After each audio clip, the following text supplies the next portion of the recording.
کوئٹہ میں غیرت کے نام پر مرد اور خاتون کے بہیمانہ قتل کے واقعے کی تحقیقات جاری ہیں۔ پولیس کے مطابق کیس میں گرفتار قبائلی سردار شیر باز صادقزئی اور بشیر احمد اس وقت 10 روزہ جسمانی ریمانڈ پر پولیس کی تحویل میں ہیں۔ دونوں ملزمان سے تفتیش جاری ہے۔ مقتولہ بی بی بانو کی والدہ گل جان کو بھی حراست میں لے کر جیل منتقل کیا جا چکا ہے۔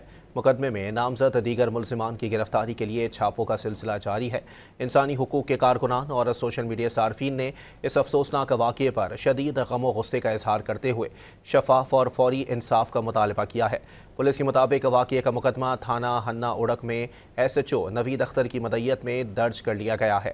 FIR کے مطابق واقعے کی ویڈیو سوشل میڈیا پر وائرل ہوئی تھی، جس میں خاتون اور مرد کو فائرنگ کر کے قتل کرتے ہوئے دکھایا گیا تھا۔ وزیر اعلیٰ بلوچستان سرفراز بھگٹی نے کہا تھا کہ قتل ہونے والے افراد کے درمیان کوئی ازدواجی رشتہ نہیں تھا، دونوں پہلے سے شادی شدہ تھے اور ان کے بچے بھی ہیں۔ بلوچستان ہائی کورٹ نے بھی واقعے کا از خود نوٹس لے رکھا ہے۔